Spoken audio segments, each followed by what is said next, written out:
Oak City Tech. Oak City Tech gives their clients an edge over their competition with web and logo design that make them stand out. They increase brand awareness, generate leads with SEO and social media presence, and then convert those into clients so you can grow your small business. If you will go to oakcitytech.com, send them a note. I know they'll get back with you and help you a bunch. They have helped me, so tell Drago we said hi. Hi, everybody. My name is Mike Manning, and each week we bring you a small business success story from Triangle BNI. If you are not familiar with BNI, it is Business Networking International, the world's largest networking organization. Our little slice of heaven here is the Triangle, Raleigh, Durham, and Chapel Hill. About 30 groups meet each week, almost 600 members, and all we do is help each other grow our businesses. So if you or someone you know that has a small business, thinking about starting a small business, please come out and join us. We'd love to show you how we can help. And today's small business success story, Matt Maiers with Hunter Street Investment Advisors. Matt, glad to have you here today. Thanks for having me, Mike. I appreciate it. Matt came straight from his BNI group at the famous Toastery in Waverly Place in Cary. 8:30s on Monday mornings? 8:30 a.m. I assume you're a Monday morning guy, right? We are, yeah. I mean, most people are like, I love it. And I got I think my mom, she's gone, but I talked to her a lot about the morning gene, the early rising gene I got from her. And I love the mornings. Do you, a couple people in your chapter kind of walk in half awake, not quite awake with a full cup of coffee yet? No, we're all good. And here's why. We love getting up. It gives us initiative to get up Monday morning. We love the fact that it's early in the week. And it's the first thing that starts off our weeks. Yeah. So it's interesting. Oh, I love it. Yeah. So for us, we're there. We're ready to go. Yeah, because by noon, if you wake up early, I enjoy doing it by noon. You're like, man, I got 3/4 of my day done. It's like, what am I going to do the rest of the day? So financial stuff. We're never going to talk, hey, what stock can you tip, stuff like that. But I always just want to talk kind of concepts of people. And prior to coming on the air here, your youngest is about to turn 1. Correct. So we're going to talk about that, go into more detail about the family. And my grandson, everybody knows I find any reason to bring him up. He's 18 and a half months old, got sent to bed last week without dinner for the first time. My son was telling me how that went. I think we all remember how that goes, but you got to set the law down early. Otherwise, there's a whole lot of work. So for parents with a young one, grandparents with a young one, what kind of things should we be thinking about to help? So great question. So what we look at is where we say start somewhere. That's the first thing we say. There's a lot of different ways you can save money for kids' education, college, things like that, but always start somewhere. So we try and do is look at, okay, so the first thing we see when we meet parents or grandparents is what are you looking to do for the child? Okay, I told my son, you're on your own for college. I want no part of that. I want to save money for him when I want to give it to him. So that's what I told my son. It's funny you should bring that up because it's interesting when we meet clients for the first time and I ask parents about, what's your thoughts on college funding? Back in the day, it used to be, I want to fund everything. Yeah. I want to fund everything and tell me what I need to do. And then you run the projections and it was always like, okay, maybe I can't fund everything. So now it's kind of flipped a little bit. So now it's like, okay, I want to fund some, but most parents say, well, I paid my college way. No, I wanted my kids to do it the same. So we see a balance between the two now. So the first part is really getting an understanding of what type of funding they're looking for. Are we looking for funding at all? Are we looking for funding some? Is it going to be a combination? And most people say, well, I hope my kids get scholarships. And believe me, I'll have 3 in college at the same time. So I'll hope they do too. But we certainly can't bank on that. Now, there's a lot of education you can do in preparation for it. So we look at, how much of the funding are we looking to do? And then we just set up a roadmap. We set up a roadmap that can start small. But I think the key to it is be consistent. Whatever you do, there's some years you can't fund it because it's going to take away from things that you're doing or personal things that you need, then you can scale back a little bit. But then you make up for it down the road. There's always a plan. And anytime money comes into play, everybody thinks, wow, I've got to put $15,000 a year. You can do $100 a month. But again, back to your point, just start. In my mind, we have one. So Oliver's our first grandson. And hey, I'm always politicking for a couple more, but my wife says, don't put that pressure on the boys. So I try not to. I want to set up money for them in my mind right now. And again, like I said, it could change for when they're out of college. I don't want this to pay back. Let me back up. I don't want to set up a knucklehead account where when they turn 18, they're sitting there and there's 30,000 in there, whatever it's going to be. Like, oh, no, you're not. This is for after college, probably right before they're 30. for buying their first house, paying off some college debt, Sure. starting a new business. So that, in my mind, that's where I am today. And again, when he gets 10, that could change. Sure. And that's the key too, is figuring out what you're looking for. So there's some people that say, I just want them to use it for college or higher education. And then there's the college 529 plan accounts. There's other accounts out there that can grow tax deferred, that can get decent rate of return. You kind of set it and forget it. And then when they're there, if they have that covers all their room and board. So one of our clients just used money to buy to rent an apartment at a location near a university because it goes for board. So there's other areas that just outside of the in-school part that actually still work. So the great part about that is some people say, I just want to have the option to know that if my kid goes to this school, we have everything covered. And if they don't go to that school, for some reason something happens, the benefits of a college 529 plan or something like that would be is it can still stay in the family. So if that child doesn't use it, then it passes down. So there's obviously some benefit for someone who says, okay, we really just want to cover college. Then there's to a point yourself, there's what happens later, because you wouldn't want to put money in account for college or for a college thing. And then what will happen is if they don't go to college and they want to take it, then they can't, because then they'll be penalized for taking it. So that's what we look at first is what are those initial goals there that we're going to use for? If you set up a 520, let's go with your 1-year-old. If you set up a 529, I think they have to be born first before you can set it up. You can't. Correct. Right? Okay. So you set it up, you put however much money is in there, they turn 18 and you find out they get a full ride to college. What happens to the money? Money can stay there and be passed on to anyone in their family, anyone any relative within the family. So in the Maiers blood family, could this go to your nephew, niece? It could. Really? As long as it's in the family. Oh, that's good to know. Okay.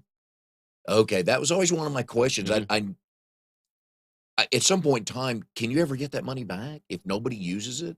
Well, you can, but the thing is, if you can and you take it, you would withdraw it, and you're going to pay a penalty for it. So there's the thing is, you really don't want to set it up unless you want to earmark it for college. And that was to your point. If you're looking at for using it after school, you wouldn't want to use a 529. No, you really want to focus on using that for just So it's college and any secondary institutions. There's some trade institutions now they go for, like real estate, some trade schools and things like that. So the nice thing is that there is some flexibility now with regards to kind of where that can be used for, but you really would want to make sure that is tied into higher education purposes. If you set that 529 up for your 1-year-old and they miraculously, and I hope they do, I hope they get all the scholarships you need them to get, can they hold that for their child? They could. Obviously at that point it's going to be only in the state of North Carolina. Only in the state of North Carolina. Okay. Right. Is there ever talk of this money being able to cross state lines? Well, so let me take a step back. So for North Carolina, so if for some reason Evelyn, which is my youngest, doesn't go to college, we would keep that there. The child would not have to go necessarily in the state of North Carolina because the 529 plan is different via state. So we have ours within the state of North Carolina here, which is done directly here, and it's in Vanguard portfolios. That is not necessarily, even though it's North Carolina's in-state plan, I can still use that money for other things. Even though I'm contributing to it. It used to be where if you contributed to some states, you were able to do tax deduction on what you contribute to it. Okay. North Carolina is not like that anymore. So there's no benefit there. So, that will sit there for as long as we need to we'll look at other opportunities if she doesn't go, but we could, in a sense, keep it there and use it for someone else. If they go, all right, let me get this straight. So if she goes out of state, let's assume she's a really good basketball player, and my Lady Vols at Tennessee need to recruit in 18 years a really good basketball player, but she's a walk-on. Can that money be used out of state at that school? So let's say they go to Tennessee or anywhere else. That money could be used for that. Wow. As long as it's used for higher education purposes. Gotcha. Okay. And I'd not heard about the residence and the room and board because you always just think you send it to the university and they put it to wherever they want, but that would make sense that it's about the educational opportunity and atmosphere. Okay.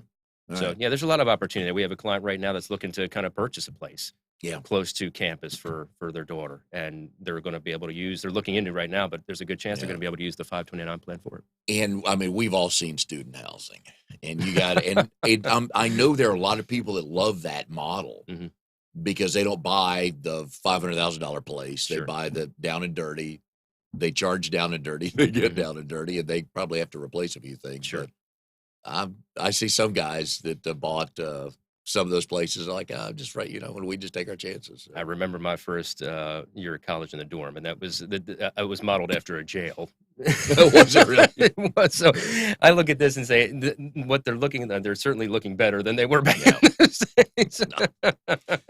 So we're sitting here late January. The market in general, I know that you have at least one client that probably calls you every other day because they heard or read something. Mhm. And for investing, you're in it for the long haul. Sure. And you try to explain to people what the long haul means. And some of us get it, some of us don't, right? That's right. So what do you tell that one person that's always, oh, I saw it was up this or down this or oil this or embargo that? I mean, what do you tell them? So we've been blessed. Most of our clients are looking for the long term, and that's exactly what I would tell somebody to do: is look for whatever goal you are trying to accomplish. Yep. If your goal is a 5-year to retirement, 10 years to retirement, 15 years to retirement, turn the TV off and don't watch anything. And that doesn't mean that they're always going to do it. I'd love to say that they would, but I think the key to this is that the markets are going to go up and down no matter what. After 20 years of being in this business, I've learned that you can't predict any markets.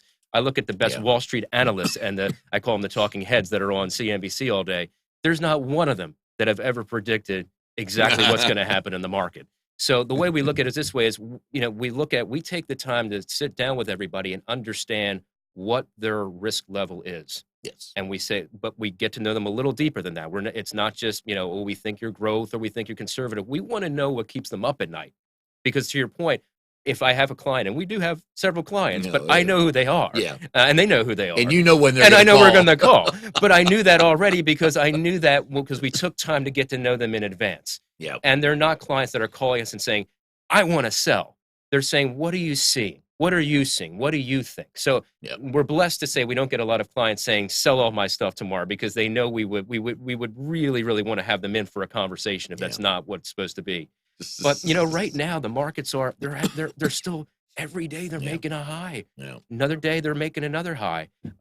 There's stuff going on inside of it that is bringing it back some. Yep. And I think people are nervous, but I look at it this way. Very few times do we go through market cycles without a pullback in a market. Oh, yeah. And there's a pullback, there's a bear market, there's this. Yeah. We experience some pullback. It's very healthy. So the first thing we look at is what's causing it. So when they call and say, should we be selling? We say, what's causing it? Is it the coronavirus? Is it challenges in Washington? Is it manufacturing numbers? Is it the tariffs? We identify what it is, and then we help them understand what they should be looking at or what we look at. And most of the time, once you go over a couple things, everything's okay. Yeah. So it's just getting them to remember why they invested the money in the first place, which we do not, we really discourage people looking at the short term with us. Not just from a return perspective, because most people's goals are not short term. No. So the beauty of this is that, we have those conversations, we get back to what their goals are, why they did what they should be doing, and then they relax a little bit from there. If my SEC math is correct, you're about 15 or so years in the industry in different roles, levels. Yeah, I crossed over the 20-year in summer of this past year. Right. What's been the biggest change in the industry since you started? Wonderful question. So the biggest change that I saw when I started in the industry was 1999. The stock market was booming. Yes. I thought I had landed the golden egg.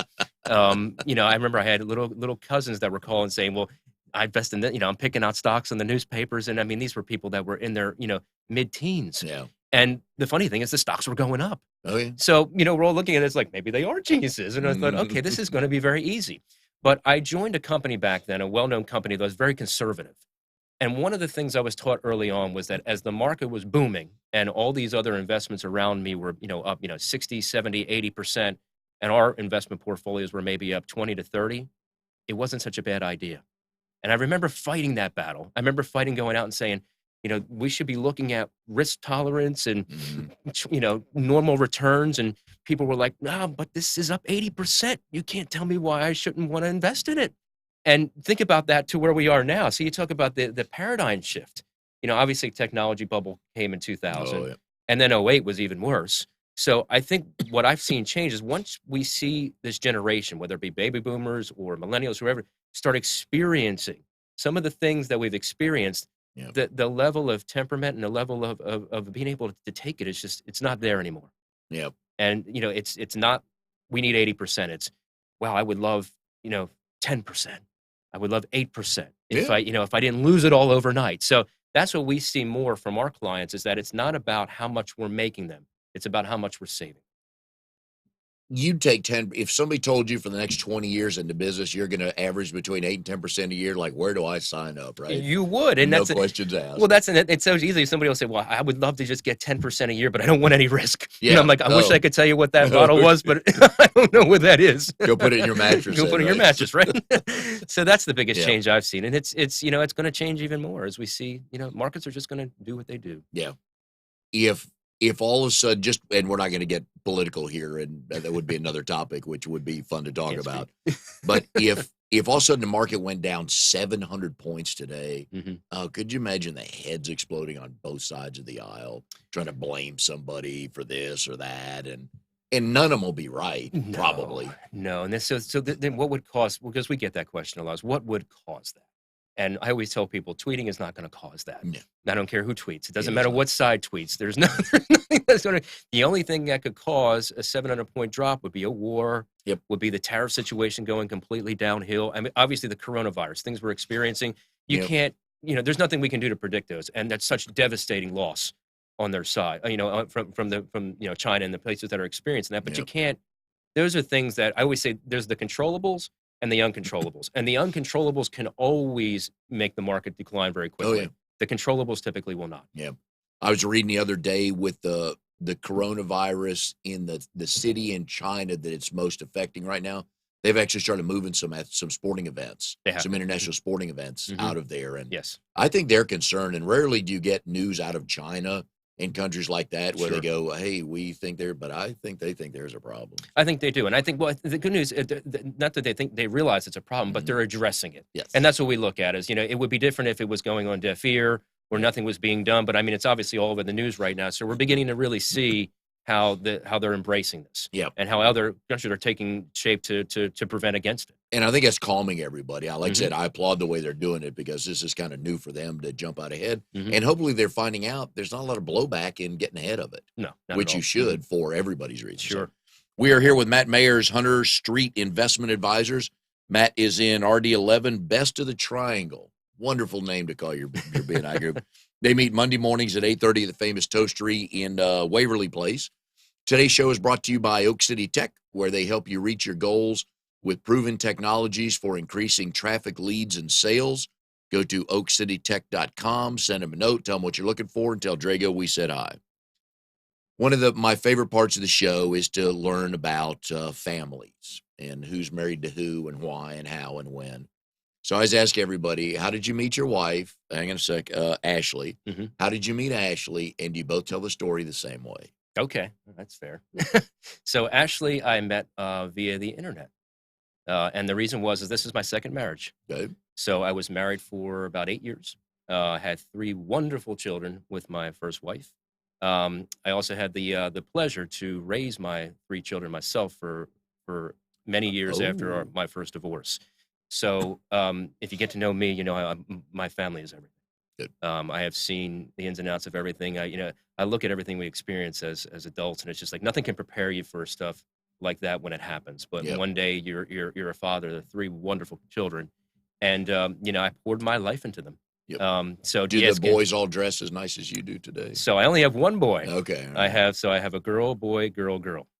So the oldest is a girl. Oh. No, Well, and here's the only I thing was I gonna say say. the only thing I say to dads with girls is, you fund your college. I don't even worry about that. I feel for you paying for the weddings. Well, and I want to get back to your answer on Ashley too, but it's funny because I always wanted a boy.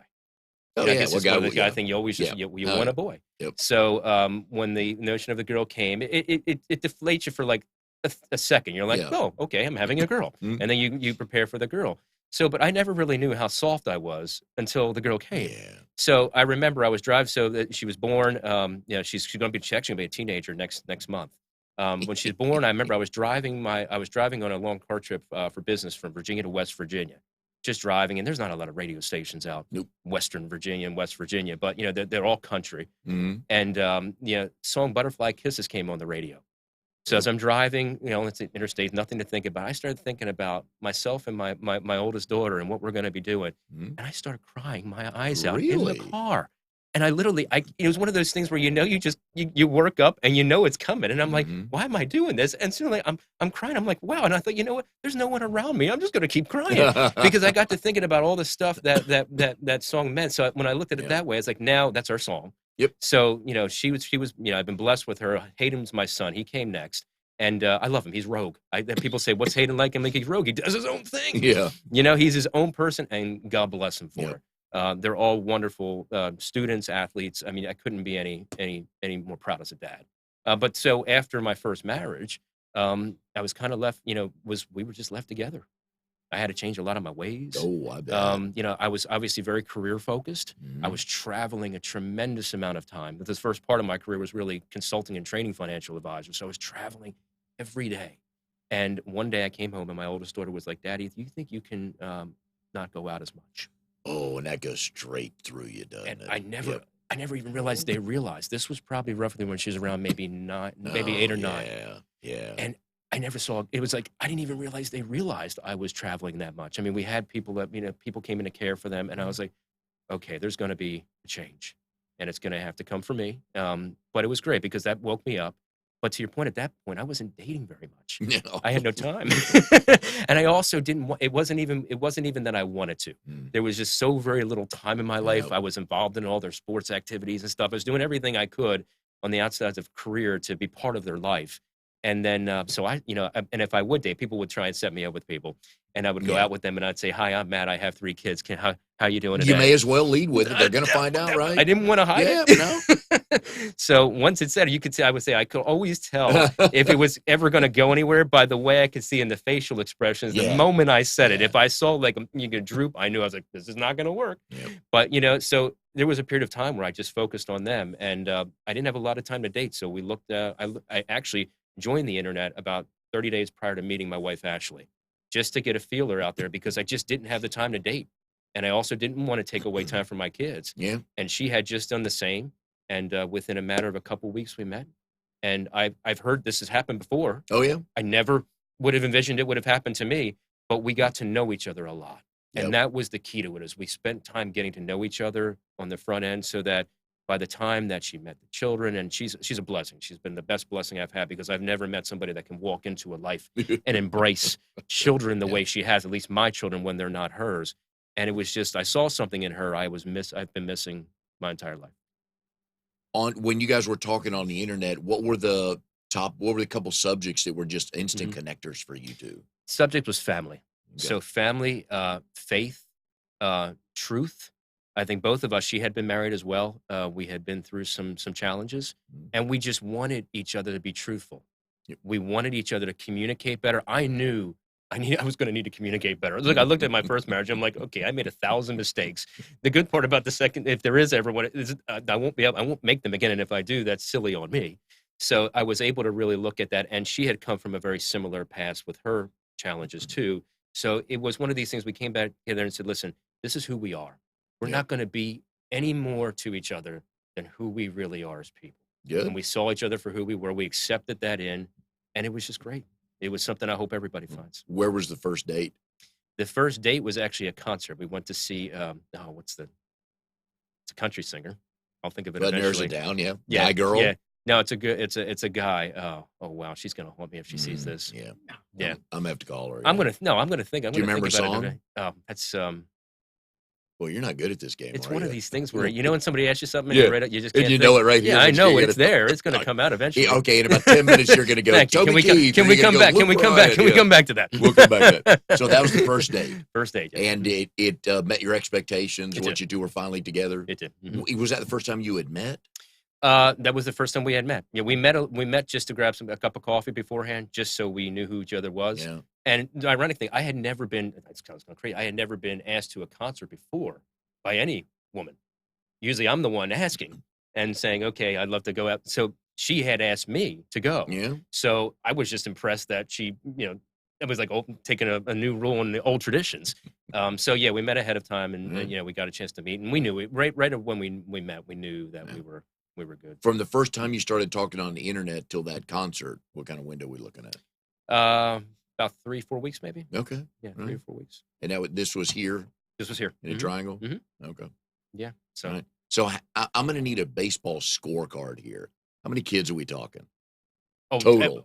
After Yeah. total? Total. So we're 4 kids total. So there Okay. was 3 from the previous marriage, and then Evelyn was born Okay. a year ago last year. Okay. Yeah. All right. January 30th. So the oldest is 13, you said, The just oldest turning? is getting ready to turn 13. Okay. Mhm. How is she with a 1-year-old in the house? They love each other. Okay, good. It was one of these I'll things. bet the 1-year-old loves her. Yeah. Well, that's the thing Oh. is we were hoping. That was my biggest challenge with having more kids. And I Yep. knew Ashley wanted kids because she said one of the things that was one of the probably in the first 5 minutes, she's like, "Are you going to be okay with?" Because I said, "I have children." She's like, "Fine. Are you going to be okay Yeah. with?" And I was like, so people were like, is it going to be a problem? I said, no, because she asked me the question in the first few minutes of me getting to know her. You're going to have to answer And it at no, some I'm point in good. time. Yeah, it was May as well perfect. just come up So, with it. yeah, so we had Evelyn, and who knows? I never say never these days. I know Ashley. This was a very big, monumental thing for Ashley, being it was a firstborn. Oh, So yeah. it was such a Okay. great experience seeing that come to life through somebody else that that was Yeah. separate from the 3 kids that we had already So had. all 4 kids are with you. All 4 kids are with him. How does the son do in all this? He's easy. Again, he's rogue, but how I does he? think he's adjusted. We also have a puppy, so we have a male puppy. So I tell him Naturally. between him and a male Yeah. puppy and myself, Yeah. we're still outnumbered, but we still have a lot of You fun. collectively, you still have 1 vote. Yeah. But he's my boy that just gets out. I mean, he has plenty of friends. He's here, there, and everywhere. He's involved in everything. So I never get worried about him being bored. And I tell you what, he has a soft side too. Yeah. And it's good because I can see he has a sensitive side. He's rogue, but he's got that little bit of sensitivity in him that gives him that little cushion that I think will make him all right. Yeah. That's funny. So 3 sisters. One, he is second in line. He's second. He's the middle of the. So first 1 line. older, 2 younger. Mhm. That's probably a good place to be. It is. Yeah. So he'll have somebody helping him, and then he can watch out for the other 2 coming after That's him. what he's doing. Yeah. Okay. I like that. Do they all? And we'll get into your Pennsylvania heritage. So what teams do they cheer for because of you? So we are a house divided. Okay, so we are. So football is our biggest sport, and then basketball, and then hockey. We were a house divided with football. So Ashley's from North Carolina, so Yeah. Panthers are always going to be in her blood. She didn't talk much this year. We are diehard Eagles fans. Yeah. So that was obviously my upbringing, and so from young, I was able to get the kids into it. Yep. It was even the little baby. We got her a onesie for Christmas. Nice. #1 Eagles fan. And it's got her name on the back. So when the Eagles went to their first playoff, she's sitting there Yeah. cheering. I'm like, if only she knew. Very nice. So it's nice. We're kind of a Carolina Panthers, Hurricanes, and then obviously the Philadelphia teams. When the Flyers play the Hurricanes in hockey, have you been to one tough. of those? We haven't been, but we watch. We don't get a lot of time to go to games just Yeah. because of the way our family runs. But we do watch those games, and it's great because we like both teams. So those Yeah. are the games where you're like, okay, if either team won, I'd be happy. Have you converted her to the Phillies for baseball? I have not. No. So her father actually played. You're talking about Ashley. Yeah. Her father actually played ball for the second tier down of the St. Louis Cardinals. Oh, nice. So Okay. they are Cardinals fans. Oh. So, which is Okay. great because Yeah. it gave me a new reason and a new team to root for. Another team to hate when they're playing the Phillies. So right? yeah, so it's okay. So yeah, they're very big baseball fans. Okay. Ashley played softball at ECU. Yeah. So they carry the baseball part. Have you been to an ECU football game? I have not. Dude. All right. Here's have a not. little advice. Okay. You need to go just for the tailgating. Mhm. And ECU folks out there, my brother's an ECU grad. He's got season tickets. I go to 1 game a year. You need to go to a tailgate down there because those people, I thought my rednecks in Knoxville were good. These rednecks in Greenville they are A-plus Oh, yeah. tailgaters. It is legit. They've got grills on their truck beds. Sure. They've got music going. Oh, yeah, it's legit. So you need to go just for the tailgating part of it. Sure. And I know they haven't been that good the last couple of years, so attendance hasn't been as good. Mhm. But if you get into the main tailgating area, just that alone is worth it. Yeah. So, sounds yeah, good. you need to one day find when they're playing Tulsa or somebody and nobody Yeah. wants to go because nobody knows where Tulsa is. Yeah. Even if you follow college football, you have to think, Including well, my wait, that's kids. right, it's in Oklahoma. Yeah. Well, the great part Well, is why my are playing a kids- team from Oklahoma or North Carolina? But go to the Yeah. tailgating part of it. Well, see, the great thing is even beyond the tailgating, my kids are getting enough age where they like to go to sporting events Oh, now. yeah. So it's not just like, oh, I got to go to a sporting event Dad wants me to go to. Now it's like, okay, I really want to kind of go and see a live sporting event. So we're getting to the age where that's Because good. where you come from, it's all pro. Correct. The tailgating, I'm sure, at the Eagles big. games are legendary. And down here, it is Mhm. Southern college football through and Mhm. through. So speaking of live events the other night, This would have been last Friday. There is a kid that plays at Leesville Road High School. Carter Witt is one of the top players in North Carolina. He's a junior, and Tennessee has him on their radar. I don't know if it's vice versa yet or not, but Tennessee has him on his radar.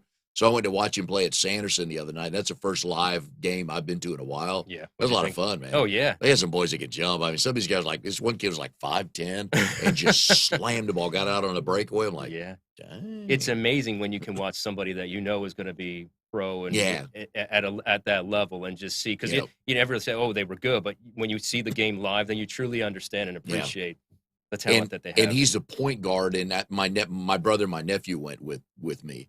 And I was explaining to my nephew that as soon as they inbounds a ball, you can tell a point guard. You can tell a floor leader is because as soon as he got the ball, his eyes went straight down to the other end of the court. Sure. He's not looking at his socks and just dribbling, killing time. He's looking up, all right, who's where, and he's just dissecting it. So when he gets there, those guys at that level, I don't know what level he'll end up being at, but they see that play like a step or two ahead of everybody else. Yeah. It was a lot of fun. A couple of times he made a pass. It's like, yeah. And then so you want to replay it a live game. You can't get this. I'd like to see that more. But you're right about live events. They're a lot of fun. So coughing, man, this morning, big time. All right. So 15 years in the industry. We talked about you are and we always look for firsts on the show. You are a University of Delaware grad. Correct. Okay. I think that's a first. I believe. Well, I'll go back and double check, but I think so. Can you, now I researched it. Can you tell me the history of the name? Their nickname is the Blue Hens. The Blue Hens. Yeah. Can you give me a synopsis of why? And if you can't, that's no, fine. I can't. Okay. All right. So here's what I was told was, and I actually transferred into them 2 years in. Man. So here we go. This goes back to the Revolutionary War. The Blue Hens, they were game chickens, but they knew how to fight. So the soldiers took them with them when they went to go fight. I know. Trust me, it's worth the 5 minutes to find out. Well, it's a very intimidating mascot. You have to. It is the Blue Hen, yeah. It's like Presbyterian here, the Blue Hose. You're like, okay, right. So University of Delaware. What got you to Raleigh? So after I left there, I was lucky enough to get a job location down in Virginia with a well-known mutual fund company called the American Funds. So I was unaware of what I was applying for when I applied for the position. But I had gotten a business administration degree, and they were hiring in their service teams down there in Norfolk, Virginia. So I had a friend that worked down there, and I traveled down. I had never been to Virginia Beach before, so I traveled on down to kind of see the set, and wound up applying and getting an offer within a couple weeks. So I went down there thinking I was going to work on a service team, and they said, no, we actually want to hire you to be part of our investment team. Okay. So they said, would you move to Virginia Beach? And I was like, wow, I never thought about it. But so I went back. And so that's another thing too. I was the first to leave my family. So what was interesting about this, so I was all excited. But then when I went back home, I'm thinking, how do I break it to the larger part of my family that I'm probably going to leave here? And then I got to thinking, are they even going to let me leave here? And I'm thinking they have to let me leave here because they wouldn't want to hinder that. But it was hard on everybody. We had a very small, close-knit family up in Pennsylvania. We all lived within blocks of each other. How many people are we talking? At this point, it would have been about 8 to 10. Okay. Yeah, brothers and sisters. I don't. I'm an only child, so me leaving the main roost was even more challenging. Right. But so that's how I left. I wound up really diving into that career, which has led me to where I am today. And I moved to Virginia Beach. I had no idea. People were saying, "Oh, well, go see this in Virginia. Go see that in Virginia. Go see this." I'm like, yeah, no idea. But it was great because I got a chance to really get to see a nice state. Met some wonderful people, and the career. The place that's the best place to start a career you could ever do because you get down there, you don't know anything. They let you know you don't know anything. And then when you think you know something, they still tell you, guess what? You don't know anything still. So it was great because it really was a good place to get education and training to head out there and do what we do. Were your folks born and raised? They were all born and raised in Philadelphia. Okay. Yeah. Grandparents too? Grandparents too. Oh my. So do they come down here to visit much? So my parents, God bless them, they actually moved down to the area 2 years ago. And that's only because they're in their mid to late 70s. Yeah. And they were traveling up and down interstate. They don't like flying. So they're traveling up and down interstate 95. Isn't that the worst? And I hate driving on 95. Just that car. Because here are my issues. All right. So if you go north, you got to go through the DC corridor. And that's just brutal anyways, whether it's 2:00 in the morning or 3:00 in the afternoon on Saturday, it doesn't matter. and then going south in South Carolina, yeah. they need to pave that interstate. Oh, yeah. That's my soapbox right there. So we'll move on with your story. Plus So. many of years of traveling. Oh my God, just 95, just no thanks. But you asked about my parents. Yeah. So my father, he does all the driving. Okay. So, you know, and God bless, he will be very mad if he sees this. We won't tell him. But picture someone going, you know, 25 miles an hour on Interstate 95 between New Jersey and here on the East Coast. It doesn't work. So hopefully in the right-hand lane. Hopefully in the right, yeah. Okay. Sometimes a left-hand lane. So after a while, just, you know, between health conditions and, you know, our family, God bless them, you know, my grandparents had passed many years ago. So the family was dwindling up in PA. Mm-hmm. They were coming down a lot just because of the kids. So I was in their ear for about, you know, 2 years, and it's, you know, they're very proud, Mm-hmm. you know, as old parents are. But I kept saying to them, it's going to take, you know, what's it going to take for you to really consider moving down to your grandkids? Yeah. And what it took was them coming down every 2-3 weeks. Mm-hmm. And my dad saying, I can't do it anymore. Yeah. So we were blessed because they moved down here in about April 2 years ago. How close do they live to you? They live about 5 miles. Okay. So we are blessed. Are the grandkids a little bit spoiled? They are. Okay. Well, so Ashley's parents are in Pinehurst. So both sides of grandparents are local. So again, let me give you some advice here, okay? As a new semi-new parent, okay? You know, I just found out that you're bluffing me on why you don't get out much. Now that I know the grandparents are down, dude, you need to go to a hockey game. Come on, man. You got built-in babysitters that won't charge you a penny. Mm-hmm. So here's why. Our children rule our schedules. No, because it's not just about school. It's about all they're all in yeah. travel soccer. They're all in basketball. So it's our nights literally start, Yeah. you know, when I get home from work until 10 o'clock, we're somewhere. Oh, it's a chess bouncing game. Okay, around. I'm going here, Yeah, you it's go a there, divide and then and I'll drop conquer them off chess game, here yeah. and go pick up. Yeah. Yeah, Mhm. okay. So we say we're like two ships passing in the wind. Did you get a date night? We have started doing date night again. Okay. And the reason is because the baby's been so young. A date night would require, you know, Yeah. my wife, myself, and then Evelyn in the middle, you know, screaming Yeah, this that's way not and a that way. date. That's not our date. If mom can't eat dinner with her own two hands and only feed That's herself, not date night. not a date. It's not date night. I remember those But days. we're planning a weekend away up in Nashville where we are going to take the nice. baby, but the baby's still, you know, she's sleeping through the night. So, but we're going to go away and just kind of make as best as we can, her and I. Okay. And I'm telling you, don't worry about the 3 older kids. They're not going to miss you. No, I know that. Oh, it's a playground with grandma and grandfather there. They're not a problem there. So I love new parents like, oh, my baby, if I leave, they'll miss me. No, they're not. Yeah. Trust me. If they have a fun babysitter, they have no idea how long you've been gone. I am happy that my soon-to-be teen still likes me. That's what Yes. that she still wants to see me. Yep. She's not embarrassed around, you know, Not with yet, me, yeah. and not yet, Yeah, I would yeah. say. So those are the things I look for. If I could just have that type of dynamic, that'd be great. Our oldest, Travis, is, what is he? This is 2000. He's, 33 now? And my wife, when he wasn't, let's just say, towing the family line, and it didn't happen a lot, but she would take him to school and drop him off and just yell the most ungodly mom things. I love you, sweetie. I packed you this in your lunchbox. Oh, it's like, and finally he just looked at her one day. She looked at him and goes, are we done? And he's like, okay. So, but yeah, that's how you get to a son in 7th grade is the mom just like, yeah, oh, yeah. Yeah. So if you want to get Hayden's attention, Well, just have Ashley drop him off and tell him how much he loves him loudly so all his buddies can hear. Yeah. Well, so I'll tell you a funny story. So this is a reason why I don't embarrass, or I don't intend on embarrassing them anymore. So it's about maybe 6 years ago, my daughter and I were at a school dance, and you know, we were part of this group called the Y Guys through YMCA, where it's dads and daughters. And we had the school dance, and you know, all this little group are together, and the girls are dancing, and the dads are dancing. Now we can't dance. You know, we're trying to dance, and they're playing songs from our era. They did the, you know, the 70s, the 80s, and 90s. So now we actually think we can dance. Yeah.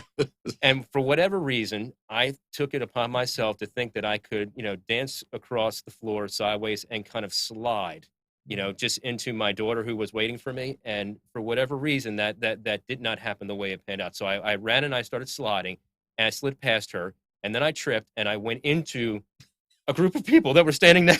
Yeah. So this created almost like a domino chain reaction fall. And all of a sudden, everybody's just standing there looking at me. And I'm like, I remember being on my back, my legs up in the air, and my daughter's looking at me. I'm like, for the first time, she does not want to be my daughter. So I promised her, I'm like, I promise you, I will never, never, never dance like that again. Yeah. I will never do anything that looks like that. And that is, and Ladies, if you've been married long enough, you know this. You have a husband or sons.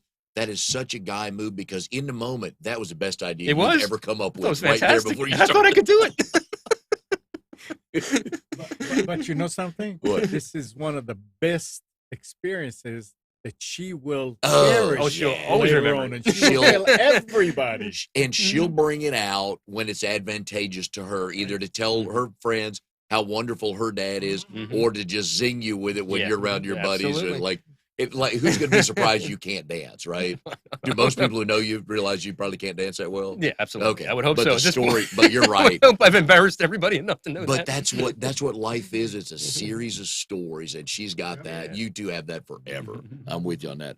All right, so let's go back to University of Delaware. Some of your favorite famous alums.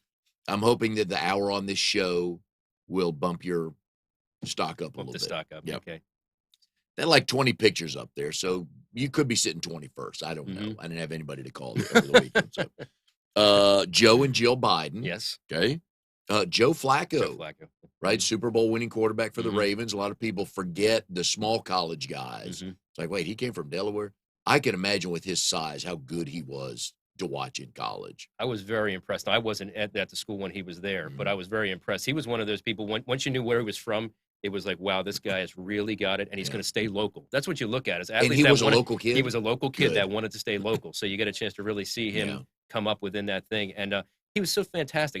My only thing is I looked at him. I've tracked his career now for a while. It's like, he was, and when he came out in that his first season, just throwing Oh, those yeah, long balls. man. Like Big I had old seen them boy. before. Yeah, it was Yeah. fantastic. So now that people say you must have loved watching him, and I did get a chance to see a couple of his games even Yeah. after the fact. I wish I had a chance to see more of him because he was a good. He did the Local player. ultimate all-in move on himself. He could have signed that big contract before the Super Bowl, went, nah, we'll talk afterwards, win the Super Bowl, signs for millions, and good for him. Absolutely. Because I yeah. like when people bang on the athletes for signing a $90 million contract. It's Sure. like, hang on a sec. The owners gave that to him. Sure. He didn't walk in and go, pay me 90 or I'm out No. of here, usually. Nope. That doesn't happen, but I love that. No. So two of my favorite people to watch on TV, and had no idea they're from Delaware, Tara Lipinski and Johnny Weir, the figure Yeah. skaters. Yep. They are hysterical on NBC Mhm. for the Derby races. Sure. Those two Mhm. have a blast Yeah. together. I did not know that the connection went back that far. Yeah. And I mentioned the Lady Vols earlier, big women's college basketball fan. I Mhm. was there when Pat Summitt was there. Yep. When she was kind of just starting out. Elena Deladon, who Yeah. went to Connecticut, Yep. left UConn to come back to To come back to Delaware. Delaware. Now is just kicking Yeah, ass doing in the fantastic, WNBA. yeah. So Yeah. but so hopefully we can get you up there. So I that's hope our so, goal yeah. is we'll get the word out. Little social You're making media- me feel important. little social media hype. Yeah, we probably no time at all. So, the other thing I like talking about with people is credentials Mhm. And what they've done. We talk in BNI all the time, the know, like, and trust. So, Mhm. I've met you. Yeah, we're getting along, but tell me a little bit more. What credentials? What history? What makes you different? Things like that. You have. Okay, so everybody get a piece of paper and pencil out. This is what goes after Matt's name: CFS, CMFC, and he's passed series 6, 7, 63, and 65. Are there more to come? Do you just enjoy taking tests or what? There's more to come. And the reason is because there's a lot of education. Our industry, like you mentioned, how we mentioned how it is evolved. Our industry is evolving like Yeah. that. Oh, yeah. And one thing we've learned about this is that there's always something new to learn. There's never a moment where we're sitting there, or I'm sitting there, and I feel like I can't learn something more. So there's a lot of debate. People say, "Well, do you need all these credentials? Do you need all of them?" Because there's some people that say, "Oh, I'm going to get 30 credentials." Yeah. Is it 30 needed? I don't know. But what I will say this is that, and this goes with any profession. There's usually 2 or 3 or 4 or 5 designations for any profession that are going to be direct relation to what you do on a given day. So that's what I look at is what, the type of planning that we have, the type of retirement planning. It's different type of retirement planning than it is for somebody that's younger and saving. Yeah. So I want to make sure that if I'm sitting down and giving those recommendations to somebody who's getting ready to retire that needs income planning for 30 plus years, that I have the specific things that I necessary in my knowledge to be able to do that effectively. So that's what I look at. It's not necessarily the designation. It's kind of how does it apply to what I do on a given day? Are you a good test taker? I think in school, grade school I was, high school I probably was not. And then I came back to being a good one in college. So it's interesting. When I applied myself, I was a good test taker. You should have led with that. I will say this. The lead there, yeah. I wasn't one of those students that could just see something for the first time and then just not study and just come and get a good grade. I had spend a lot of time studying Yeah. and a lot of time preparing for what I did, which is fine because it's carried over into my life now, and that's the way. What is the connection between you and or your family and the financial world? There is not. Nice. There's no connection whatsoever. If you'd asked me what I was going to be when I was growing up, I would have said it. I was always good at drawing and architecture. I was going to be an architect. So Okay. I went to originally I went to school thinking that was my direction. I came out of it with a passion for saving and budgeting. Okay. And I through the College of Delaware, I started working for an old credit card company. Remember MBNA? Oh yeah. Okay, so I started working for them while I was at school, and it was through them they introduced me to the world of investing and saving. Yeah. And that's how it came about. And when I give talks or doing any training for anybody, most of my stories are sports related. Mhm. And now that you mentioned MBNA, I have a background in NASCAR when I worked at Daytona, and they used to be on. Man, I want to say it was Ward Burton's car, but I don't know. But yeah, they used to be in NASCAR. I remember MBNA. Yeah. Well, they were a big player back then. Well, if you remember, they used to have the credit cards where people would go to sporting events. Yep. People would come to a sporting event and they would sign up saying, "Oh, do you want a credit card?" And then they would just send you one in the mail. Yeah. So you would get this thing saying, "Wait, did I even sign up for this?" It was just like going for sport, but they were good at what they did. Everybody had an MBNA card. Were they bought out by somebody, or did they just go away? They went away. Okay. Yeah. Which goes back to your world always changing. It changes. Yeah. The other thing I like to brag about with BNI, sorry, we're here with Matt Maiers, Hunter Street Investment Advisors. Today's show is brought to you by Oak City Tech, where they help you reach your goals with proven technologies for increasing traffic leads and sales. You can go to oakcitytech.com, send him a note, tell Drago we said hi, and I know they'll be able to help you. He has helped me with a couple of businesses I have going, so I know he'll take good care of you. First of all, where does Hunter Street name come from? Hunter Street comes from the street it's on in Apex, right downtown Apex. Oh, I thought it was going to be something great. No. And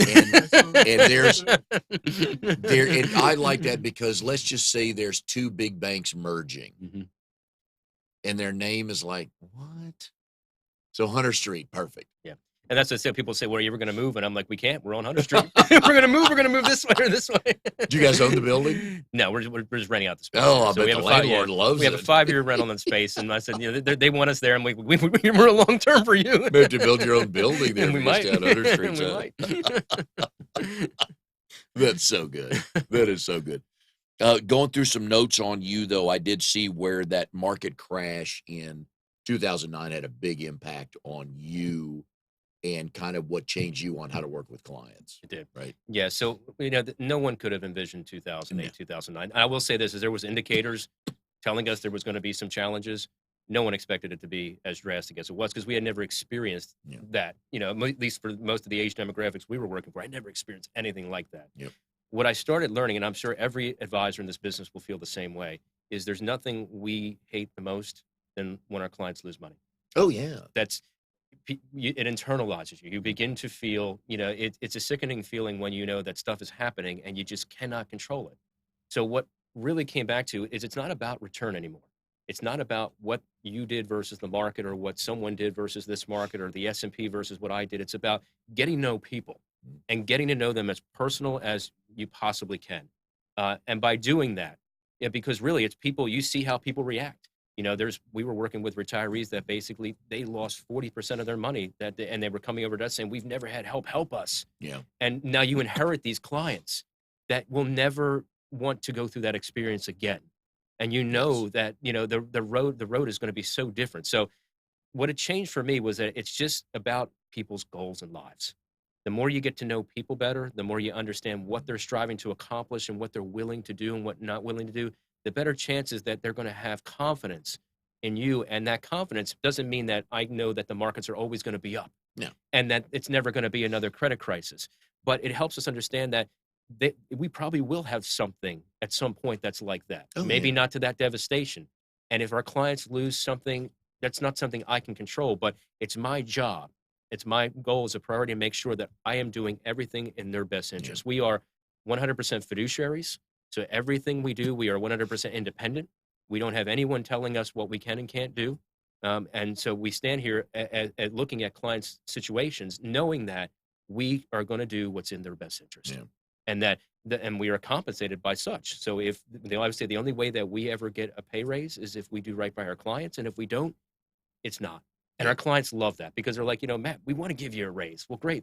Then I want to make you more money. So what that taught us and what that taught myself and our partners is that it's not about returns anymore. It's about getting to be friends with our clients, understanding what's meaningful to them, and making sure that we're coaching them and educating them. Because one of the biggest complaints that I get when I have people come in that don't work with us say, well, I don't feel like I have enough communication with our advisor.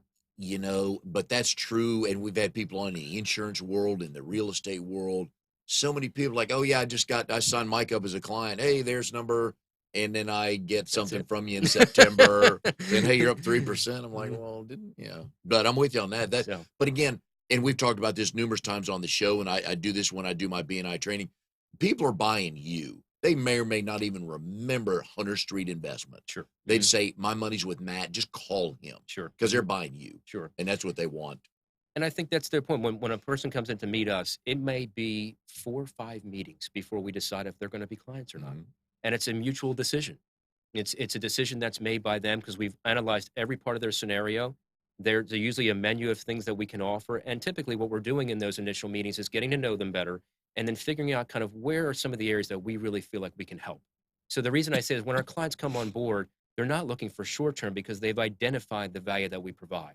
We don't have clients come on and then 6 months later say, this really didn't work out because we've already taken the time to identify what they needed. And as long as we are doing our part and creating the actions to get them there, it's just a mutually rewarding relationship.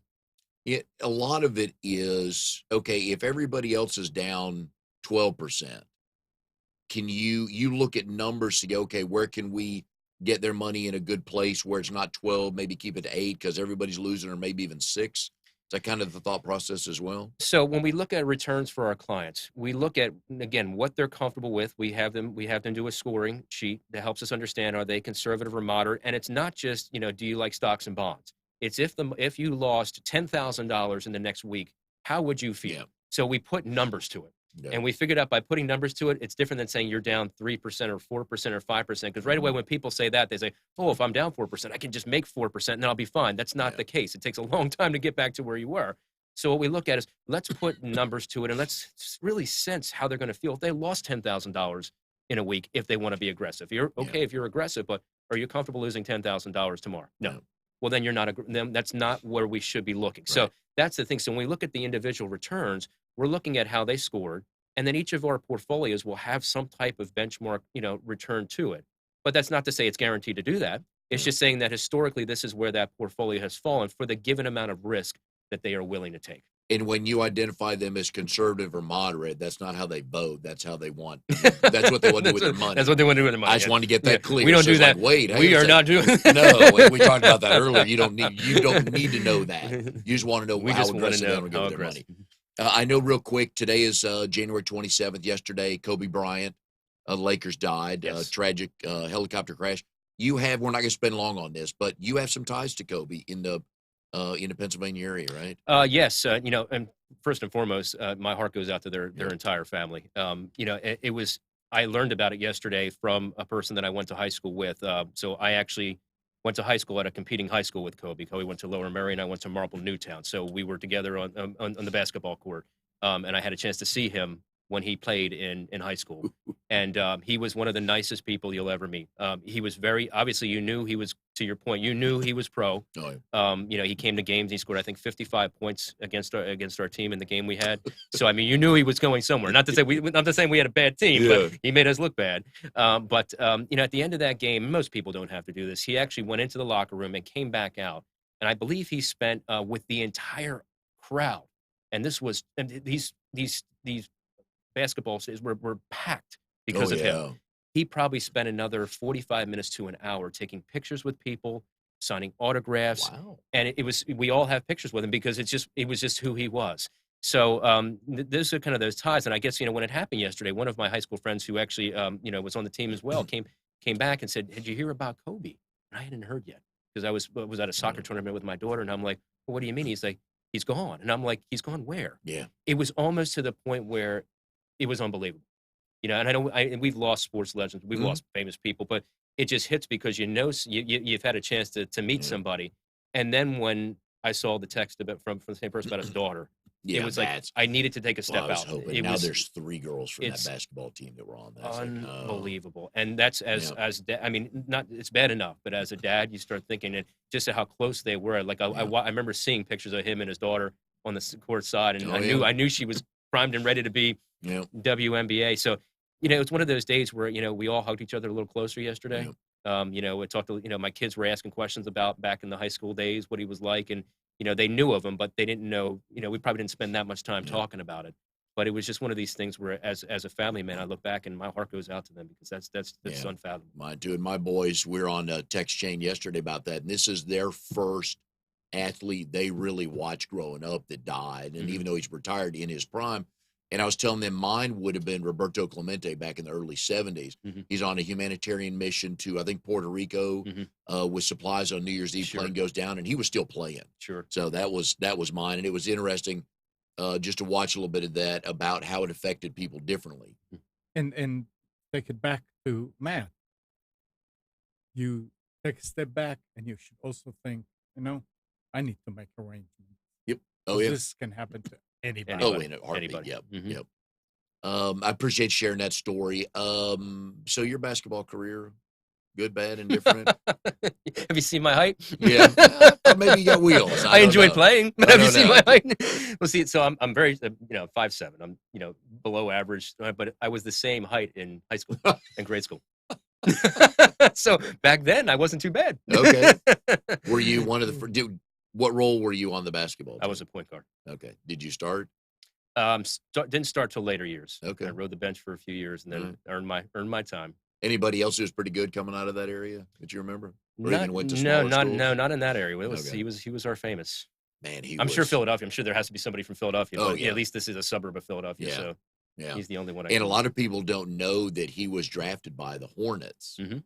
Didn't traded. really want him. And Jerry West goes, I'm going to Traded. I think Mhm. I'll it for Vlade Divac. Sure. Mhm. But at the time, though, 17-year-old kid out of high school, like, how good can he be? So yeah. in the time, people understood it a little bit. But now, it changed course of NBA history. Well, it did. It gave people the notion that you could do something like that, and that's what I Oh, think. His drive and work ethic was fantastic. What I liked about him, because a lot of times you hear athletes that want take the last shot, they don't because they can't handle the miss. And then if it's at the buzzer and you don't play again for 3 days, and that's all everybody's writing about, man, did you see where Matt missed it? Yeah. But he could give it to him again. I got it. Him, Sure. Jordan, Mhm. Tiger, all the Serena, all these people that want Brady and Peyton, Sure. all these people that want it. But there's way fewer athletes that really, really want that situation. They say they do, but they can't deal with the miss. Sure. Mhm. Making's It's easy. a lot of pressure. Mhm. Making's easy, Mhm. but he can't deal with the miss. So, but that's what I liked about him. So, I forgot to talk to Carlos last week when he was on In Your World about, and I'm changing subject here, and we appreciate the story on Kobe. I know it's still a tough time for you. The rules and regulations on social media for you guys. Oh my Lord, this is. This I is think easy. on You his can't use it. LinkedIn it was. This does not represent the like. Oh man, but Mhm. you guys had to be careful what you send out with technology, right? Just in general. We do, yeah. So we're our own registered investment advisor. So we're not tied in with a broker dealer. So we are held to high standards. We Mhm. cannot. So we do our own compliance, which is fine because we know both my partner and I have been in business for the 20+ years. We know what we can do and we know what we can. But we also know what our clients want. So we do a lot of education. A lot of the stuff we send out is more informational and educational. Yep. So we don't send out sales ideas and stuff like that, or there's no investment Yeah. saying, here's your guaranteed 8% Can't return. miss. Yeah, you can't miss. We don't do any of that. We Yeah. just focus on good education, good Yeah. content, and we make sure that, if something happens, if a tariff is being signed, great. We're sending a newsletter out saying, here's what happened. Yep. But that's really all it is. So we've been able Yeah. to find the balance between the two, because you're right. Our industry is never going to be friendly to social media. And there's another financial advisor in BNI. I'm not going to give his name out because I don't want to get him in any trouble. But he's been told by his people he can't even like stuff on social media.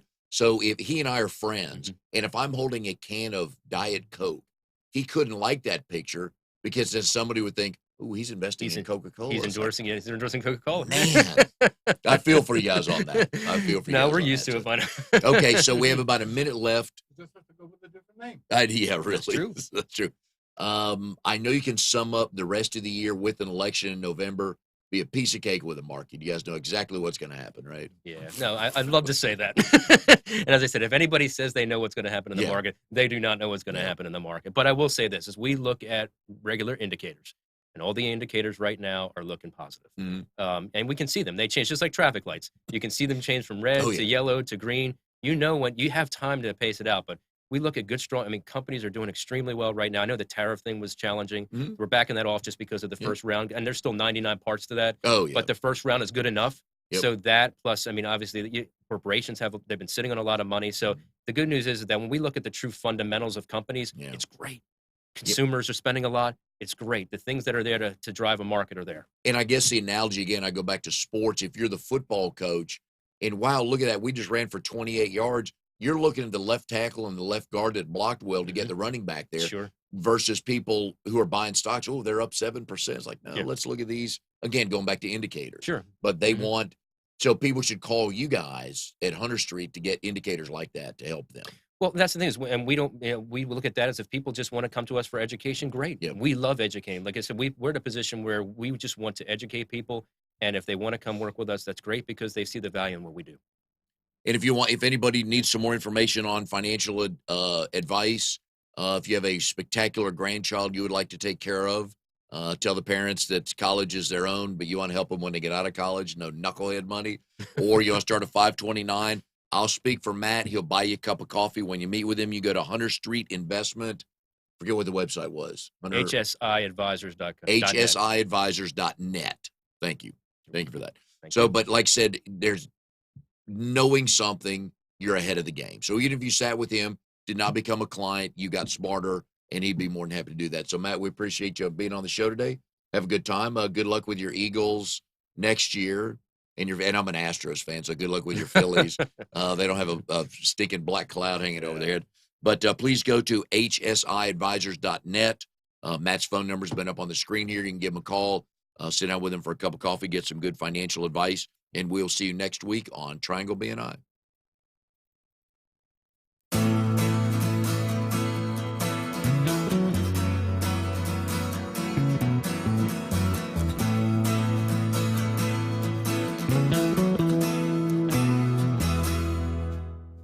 You are tuned to the Nissan Communications Network. If you tuned in too late, you can always watch each program in its entirety or download an MP3 audio file of it in the archives section at nissancommunications.com. Don't forget to subscribe to our YouTube channel, follow us on Twitter, and like us on Facebook. Sponsored by Telestream's Wirecast software, StreamingGear.com, Carolina Apparel, and DeltaForce.net.